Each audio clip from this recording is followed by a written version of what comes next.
The first emperor's grave. Almost 30 years ago, two men were digging in a well. They were farmers who lived near the city of Xi'an, in the middle of China. The morning was hot, the sun beat down, and the two men were steady and thirsty. "Let's stop for a drink," one of the farmers said to his friend. "Oh, let's just dig a little longer," his friend answers. "We're bound to hit water soon." So they kept digging. The ground was hard and the dirt they turned up was red and rocky. Soon their shovels began to turn up pieces of broken pottery. "Someone broke a pot here," the first farmer said. "Those pieces are too big for a pot," his friend said, "and that piece looks like an arm." The two friends kept on digging. They found broken arms and legs made out of clay, and even a head wearing a helmet. Soon, word of their discovery spread to the city of Xi'an. Archaeologists living in the city hurried out to see what the farmers had found. They began to dig deeper and deeper. They found a huge underground pit filled with 3,000 soldiers made out of clay, baked hard. The soldiers were life-size. They buried along with the soldiers were sharp, shining weapons, full-size horses, and also made out of clay, wooden war chariots. The horses wore clay saddles and the harnesses made from gold and bronze. As the archaeologists uncovered each soldier, they saw that every single face was different, molded to look like a real person.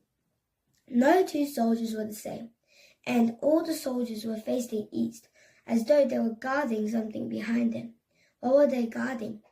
They were guarding the tomb of Huangdi. You see, the first emperor of China wanted to live forever.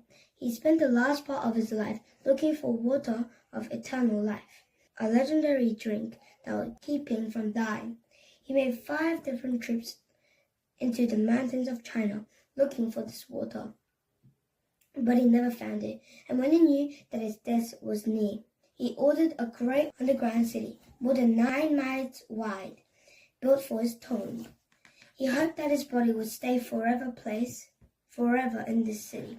Huangdi ordered his crown, robe, and royal bed placed into one of the chambers. He commanded his servants to enter the chamber every day, even after his death, to make the bed and bring water and food, just so as he was still alive.